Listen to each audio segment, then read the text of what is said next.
Hey, Ron here from Military Images Magazine with a new episode of Life on the Civil War Research Trail. Over the last couple of days, I've been reading the journal of Oliver C. Ayres of the 39th Iowa Infantry. In fact, I did a video a couple days ago titled Death at Allatoona Pass, which is about how he was killed along with a number of his comrades in the regiment during the Battle of Allatoona Pass in October of 1864. During that video, I mentioned how Ayres had kept a journal, and that journal was published in 1977 by Dale Snare, who did a transcription of it. Well, I got to spend some time the last couple of days reading over the journal, and I was reminded about the role of a citizen soldier, and I emphasize citizen in this case.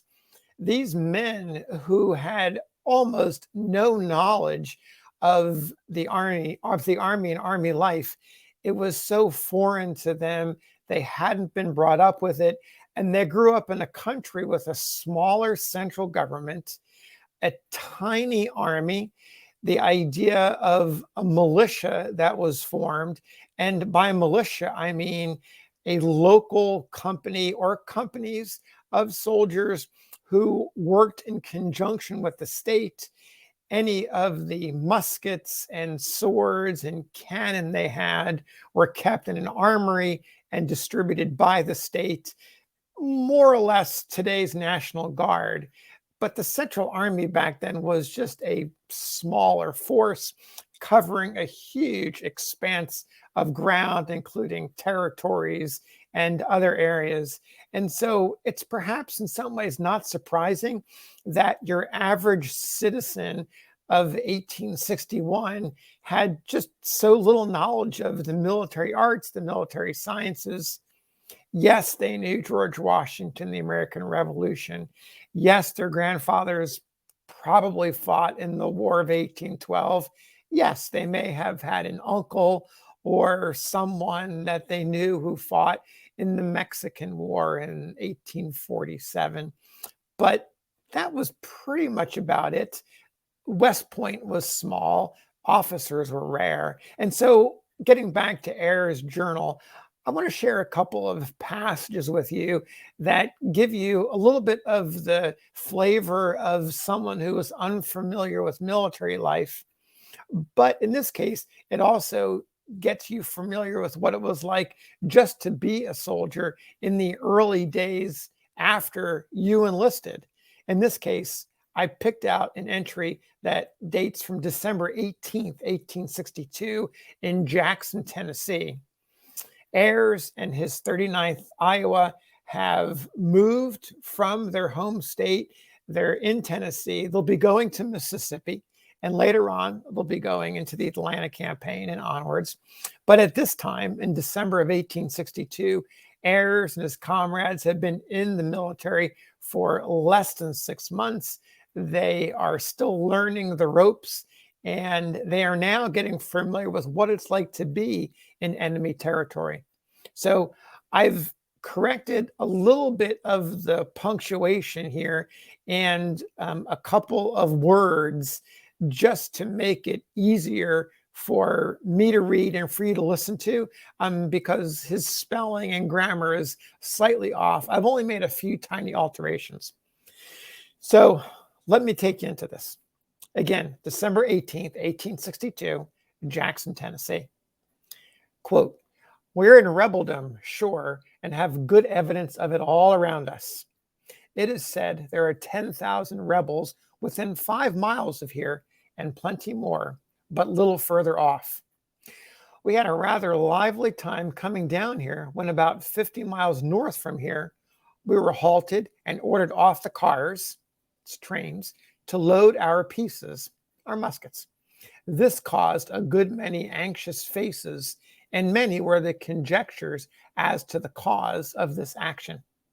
Let's stop here for a second.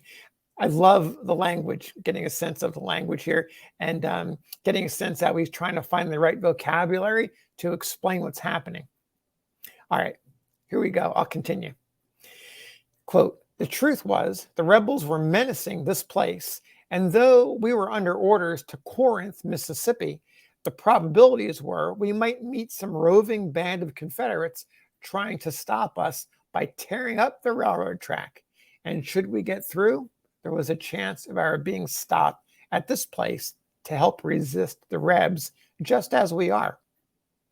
We got here about 9 o'clock last night and were immediately put in position, expecting a cavalry attack in the night. We reached here just in time for less than an hour after we reached here. The track was torn up behind us, and I learned it is torn up between here and Corinth. Whether the rebels were kind enough to let us slip through, hoping to gobble us up with the rest of, or whether anybody else, they could not help themselves, is more than I know. So what he's telling us is they disembarked from the train, they loaded their muskets, then they find out that the rebels have torn up the track before them or behind them and the track in front of them. So a little bit nervous. And now we continue. They are sleeping that night, sleeping on arms, sleeping on their arms. And so here's where we get into him talking about this idea of sleeping on the arms, as he says. So here we go.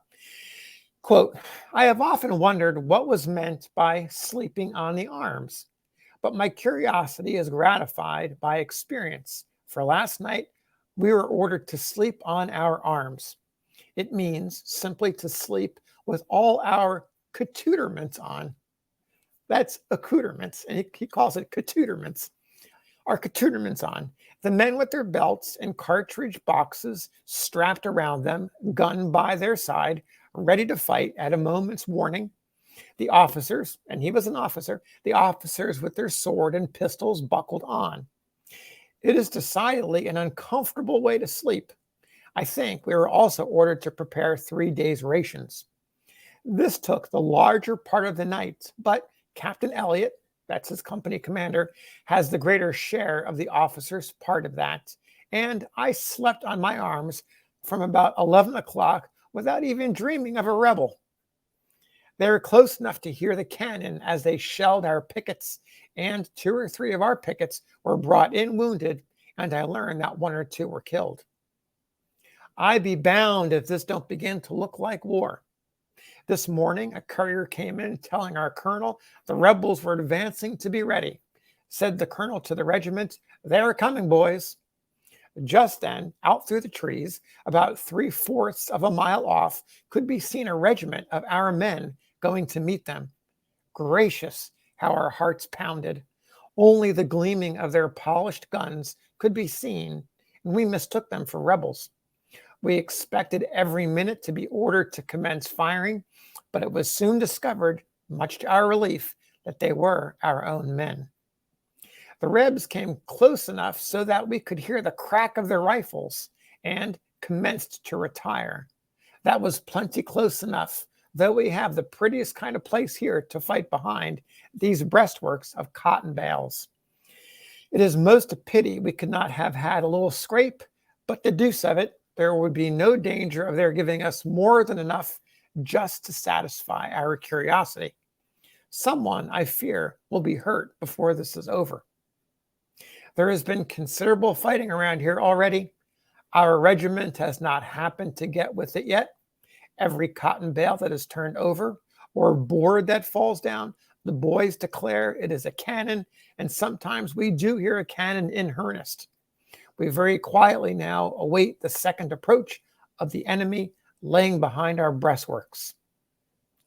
So, wow, here's Lieutenant Oliver Ayres of the 39th Iowa talking about sleeping on his arms. Everybody has their cutooterments on, and they're scared. They're nervous. In all seriousness, they are scared. They are nervous. They don't really know what to expect. They see a regiment that they think is the enemy, and they're frightened. They come to realize it's their own men. So they're unfamiliar with the movements of their own troops. They're unfamiliar with the enemy. They are making a big deal about a night of sleeping on their arms. They are talking about breastworks made of cotton bales. It sounds like they're declaring everything as a cannon, maybe trying to have a little bit of nervous laughter to make the best of what is a scary and nerve-wracking situation for green troops who are in enemy territory for the first time. So a little flavor from the journal of Oliver Ayres about his experience just 5 or 6 months into the war. So until next time, we'll see you on the trail.